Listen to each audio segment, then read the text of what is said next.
Hey everybody, CW here, Card Wolf, because I am always on the hunt for great cards. Today, I am hunting for great cards, but I don't think I'm going to find very many because I'm opening Allen and Ginter, my old nemesis product. If one could have a nemesis that is a product, it is me and Allen and Ginter.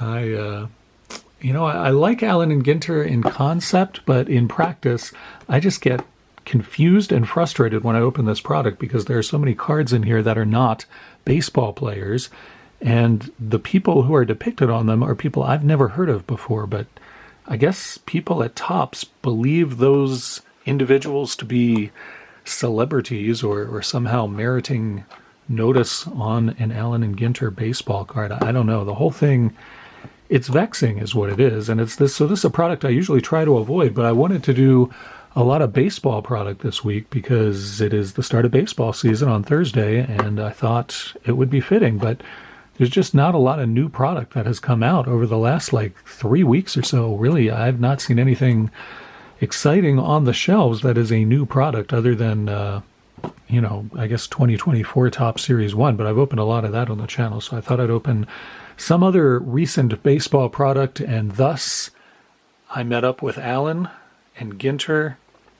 We decided that was what was going to happen. Hope you guys are doing well. It is Tuesday as I get into this box of cards, and I hope that your week has started off well. Things here are kind of unusual. It was snowing yesterday. If you watched yesterday's amazing mail day where I got some fantastic mail, truly fantastic mail from Dre Diaz and Julie Searle. If you haven't seen that, you'll want to check it out because they, as the kids like to say, they hooked me up. I think the kids still say that. I have no idea what the kids say. My kid is 7, so the things he says are usually about dinosaurs, as you know. But they really hooked me up and sent me some awesome stuff. So if you haven't seen that episode, you should. And as we said on yesterday's episode, as my son and I mentioned, it had started to snow yesterday, and it is snowing like crazy right now, and it has been doing so. I was out running errands this morning, and I saw the winter storm coming at us. It was coming up over the mountains on the other side of the valley, and it was really dark clouds, some really churning stuff. It was really obvious we were about to get hit with something, and I got home just in time and parked the car in the garage, came inside and had lunch and watched it snow, which was quite pleasant, quite honestly. So I hope this box Allen and Ginter is pleasant, honestly. I think it's just going to involve me mocking a lot of cards, but you guys seem to not mind it when I do that. So let's see how we go here. It's 48 total cards, as it says here. And I don't know, it's 7 packs plus an extra pack and 6 cards per pack. So that's 716 cards. We'll be here a while. You can get mini cards out of here. We'll get one of those per pack. Foil filigree, we should get one of those in the box. And then silver portrait or hot box exclusives. These don't feel particularly hot to me. And then mini gold bordered 1 in 10 packs. Might get one of those. Mini stained glass, I'd really like to get one of those, but those are only numbered to 25. And then mini wood, which are unique 1 of 1, so I don't think we're going to see one of those, but that would be awesome. And then you got all this other stuff that happens as well. So, I mean, Allen and Ginter, like I said, in concept is something that I should be pretty wild about, but just, I don't know, there's something about the way that they compose the subjects, shall I say, that they put in this set. I don't get it. So I'm just going to move the last pack to the first position, and that's the only shuffling that I am going to do for this product. Before I do that, I want to remind you guys, I got to put this knife away as always, practice good knife safety, keep these out of the reach of small children and dudes named Ginter. And I want to remind you guys that there's a survey that you can take, and I would appreciate it if you would. I want to thank those people who have taken it so far. This is the last day I'll probably talk about the survey, but the link is in the descriptive box below. It will only take you about a minute. It's less than 10 questions, and they're all multiple choice, so no thinking really required, which is how I like surveys to be. There's also no math, because it's a survey from me, and you know how terrible I am at math.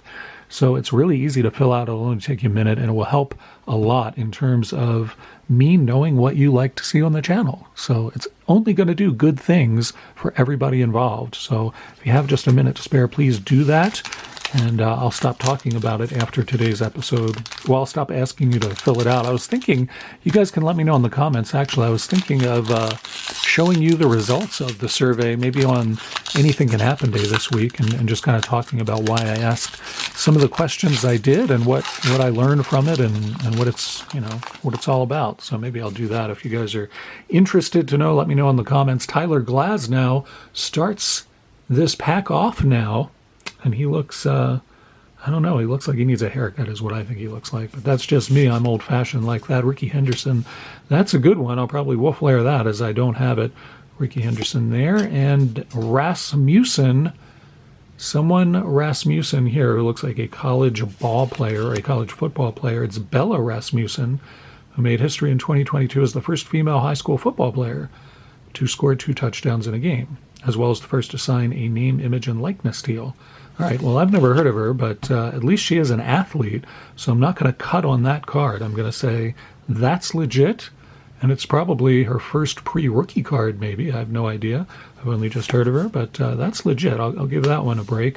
Pete Alonso there. Is that Pete Alonso? It is. Yes, it is Pete Alonso there, telling the crowd to hush, I guess. Maybe he likes it quiet when he's batting. I'm not sure.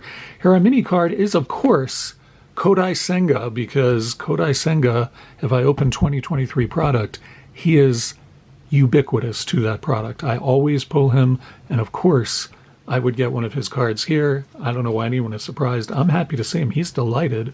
As you can see, he's like, yes, I've made it to the Card Wolf Citadel, as all my other cards have. So that is awesome. I will add that to my always growing Kodai Senga collection. And our last card is Willie Mays, which is an awesome card. And I really like this design. The one and only time I have ever opened this product before, I said I liked this design a lot with the sort of very old-fashioned look there. I like it. Willie Mays, 10 home runs in a span of 8 games back in 1968 during May of that year. Put that in the wolf lair for sure, because who doesn't like to say, hey, kid? Let's see what's in our second pack and find out undoubtedly more about some so-called celebrity that I've never heard of, like this dude who is named Stone Street. He is no one I've ever heard of and wears a checked shirt and looks rather aged. Eric Stone Street is a regular dude from Kansas, but has been, what is he doing? He's an Emmy Award winner for his role on Modern Family. Oh, I've actually seen that show, and I think I know who that guy is, but wow, I would never recognize him looking like that on that card, because he looks nothing like that on the show. I mean, I guess he kind of looks like that, but not really. Wow, I would never recognize that guy. And that show's actually funny. I've watched that show. Still, you don't belong on a baseball card, sir. This guy does, though. It's Gunnar Henderson. That is an awesome pull for me because I collect Orioles and I don't have that card. That's a great pull for me. I'm delighted about that, and I'll put that on one of Ryan's card stands. Shout out to Bucks in 6, whose son Ryan made me these awesome card stands that I don't use often enough but really like. So there you go. Put that awesome Gunnar Henderson back there.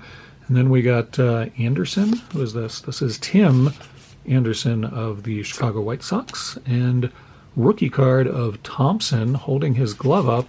It is Zach Thompson from the Cardinals. And then we have Allen Wrench, who is a player for, it looks like maybe the St. Louis Browns. Perhaps he's a vintage player for the Browns, Mr. Allen Wrench. I don't really remember his career that well, but I don't know. I guess he was pretty good back in the day. So Mr. Allen Wrench, we'll put him there. And then we've got ukulele on the Music to Your Ears card.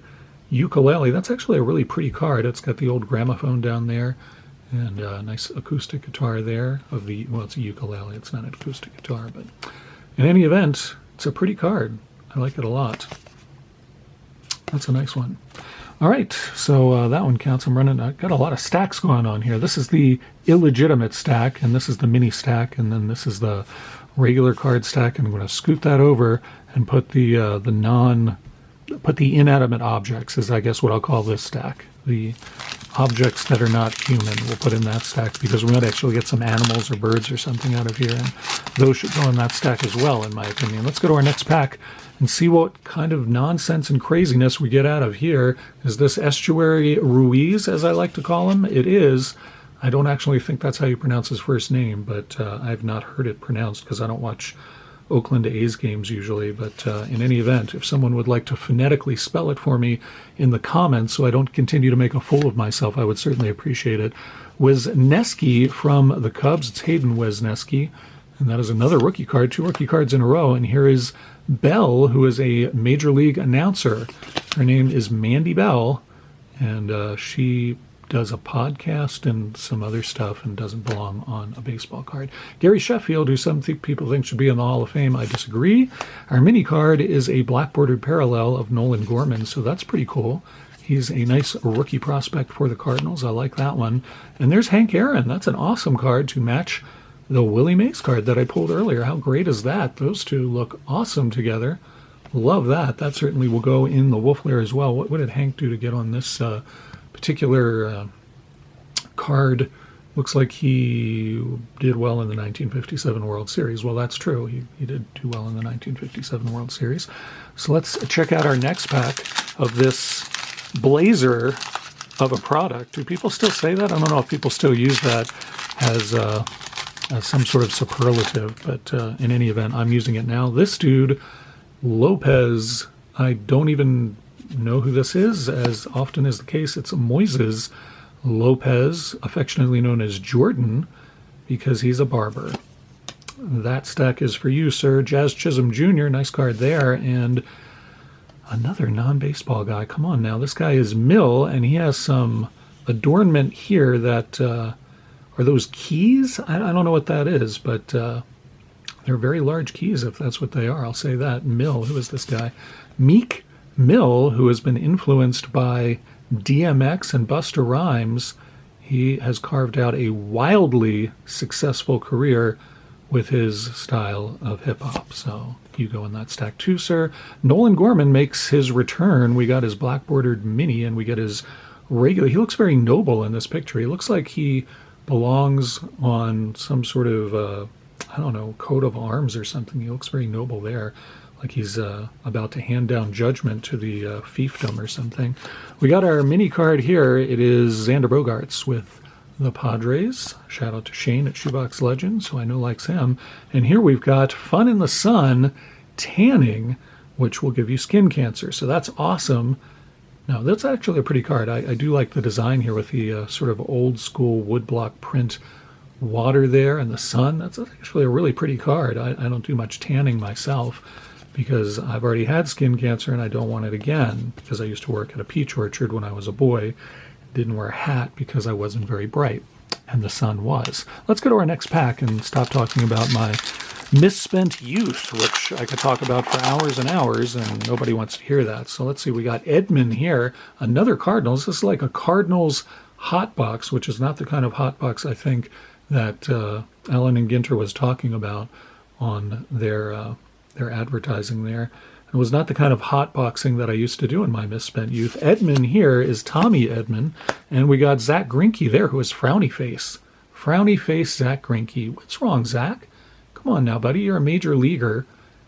I don't know why guys get on cards. It always vexes me when guys get on baseball cards and they look like that. I mean, come on. You should be thrilled to be on a baseball card, dude. I don't know why I keep looking at the backs. There are no pictures on the backs of Allen and Ginter. I've opened enough of it that I certainly know that, so I'm not sure what's going on there. Let's see. Mitchell, as we're looking at here, Mitchell is a rookie for the Brewers, and his first name is Garrett. Garrett Mitchell there. And Jim Thome, Hall of Famer Jim Thome, looking, well, he's with the Phillies, so that's late in his career, so I guess he's kind of looking back on his career and thinking, how exactly did I end up in Philadelphia? How did that work? I don't know why I agreed to that deal. So we got a gold-bordered mini parallel. At least I think that's gold-bordered. It's Brandon Marsh's beard and the rest of him all there hanging out for the Phillies. That is not numbered or anything. I don't think, and I don't know this because while I've opened a lot of Allen and Ginter, I've not opened a lot of Allen and Ginter, if you know what I mean. I don't think that there are any numbered cards in Allen and Ginter. Maybe there are, and I've just never pulled one. We get another one of these very cool-looking cards here. It's Vladdy Sr., 1999. He had a 31-game hitting streak. This card will be even more exciting when it's in focus. There it is. He had a 31-game hitting streak back in 1999, which is pretty awesome and impressive, and definitely deserves to be called out there. So pretty cool card there. I don't really collect Velati Senior, but boy, I do like that card. I've run out of stacks though, so I'm not really sure where to put this one. I guess I'll just kind of put it there, and we'll go with that. We got 3 packs left of this epic nonsense that always happens when Card Wolf opens A and G, as the kids call it. It's Nelson. After the rain. That's right, it's Nelson. It's not raining right now, it's snowing. It's Ryan Nelson.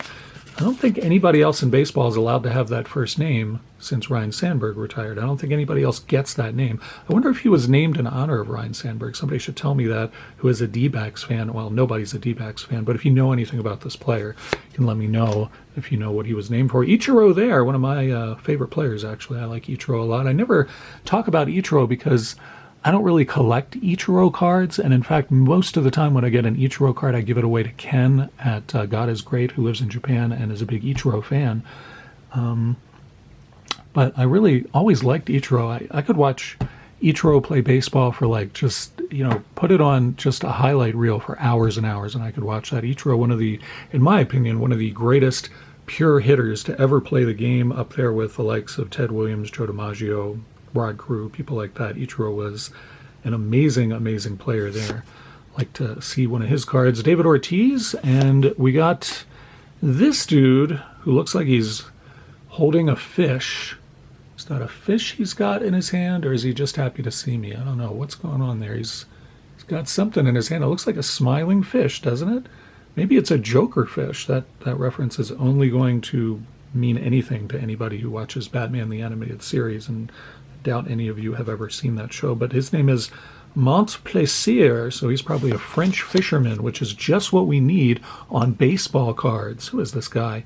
He started an entertainment media company called You Betcha, which I'm sure is high-quality stuff. You go in that stack.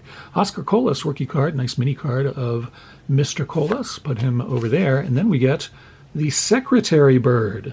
What? This is actually what it's called, the Secretary Bird. First of all, pretty sure that they prefer to be called administrative assistant birds. So tops, you got to catch up with the modern lingo, okay? And second of all, that bird looks enormous and deadly. I mean, that bird should be called like the CEO bird or something. That is a serious bird that I've never heard of before. It received its name because it looks secretarial, with a tuft of black feathers resembling quill pens behind its ears. That is an absurd reason to name the bird that. And they don't even really show that aspect of the bird that well. It's a beautiful painting, though. I will give them that. Whoever they got to do the art for this bird card knocked it out of the park. It's a beautiful painting. I actually really like that card as much as I'm mocking it. I like it a lot. And we'll keep that one. I'll put that in the wolf lair because I'm definitely keeping that one. I'm not probably going to display it anywhere or like get it graded or anything like that, but I do like it, and add that to the PC for completely random reasons. We got Brian Hayes here with the Pirates, and Diaz. Which Diaz is this? It's Edwin Diaz for the New York Baseball Mets. Chapman, that is Matt Chapman, the much-traveled infielder, I believe, for the Blue Jays. Jackie Robinson, that's an awesome card. Nice to see that. That's one I do not have, and I'm very happy to get. Nice Jackie Robinson. I don't know why I keep showing the backs. There's nothing to see on the backs. I don't know why I keep showing that. Cookies, save room for dessert. Well, this is the best card I've gotten in the entire box. No question about it. That is an awesome card, and I like it a lot. I'll put that one down there so you can enjoy the splendorous magnificence of the Cookies card. This I approve of. Those cookies they just look like grocery store cookies with a bunch of sprinkles on them. They don't look all that exciting.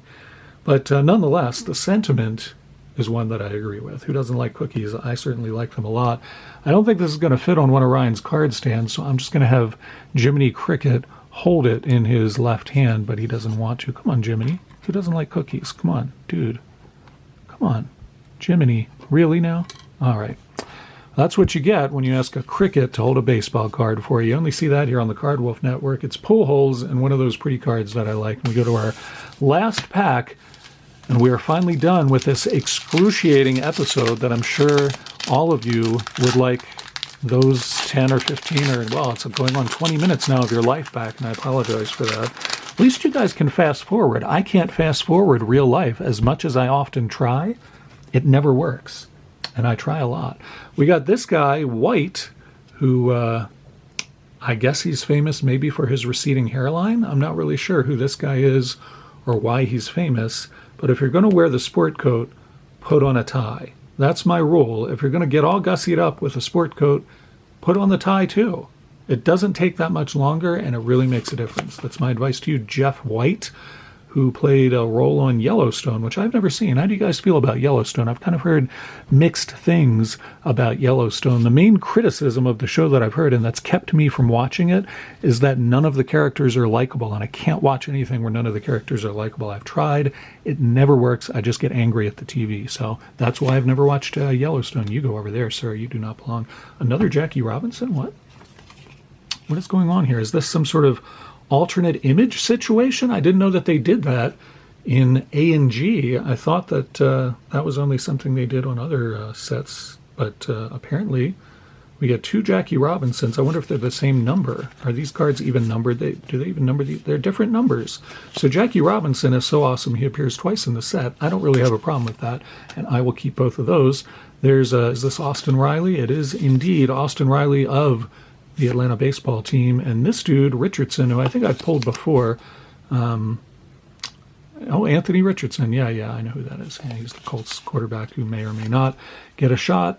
I don't know how I feel about that. They can't use their actual uniforms. He is a sports figure, so I guess I can't get too bad about that. There's Rod Carew looking the way that all baseball players should look on their baseball cards. He looks jovial, happy. He just looks delighted to be playing baseball, and usually he was, quite honestly, from what I've read about Rod Carew. Very intense guy who wanted to be the absolute best, and he really was, like I said, one of the best pure hitters in the game. So he has reason to be happy. He had a great career. Let's put him in the mini stack, and then we get Claves. Yes, I have always wanted a baseball card with Claves on them. Who hasn't? I mean, when you're a kid and you're sitting around and you're thinking, oh, Mickey Mantle, Willie Mays, Claves. Yeah, everybody thinks that. That's exactly what I was hoping for out of this box of Allen and Ginter. It's so awesome to open this product. I don't know why I put myself through this, but I thought it would be better this time. I thought it would. At least we got cookies, even if Jiminy Cricket isn't interested in holding them for me. Thanks a lot, buddy. At least we got cookies, and maybe I will go have one to soothe myself after the excruciating torture that was, once again, Allen and Ginter. Here on the Card Wolf Network, we bring it to you. Hope you guys enjoyed this episode even a little bit. I would extol you to give it a thumbs up like, but I can't imagine any of you feel that way about it. Thank you for watching, and again, if you haven't done it already, please complete the survey for me. It will help out the channel. I'll be back tomorrow with a pack battle with Average Joe, and I think we're going to do more jam packs. I think that's what we're going to do. So if you like jam packs, come on back tomorrow and you'll see more of those, and it'll be a lot more fun than this episode because I'll be doing it, Joe will be doing it, and you get to, vote on who's the winner. That's always awesome. You guys get to be the decider. I'll see you back here then. As always, happy collecting.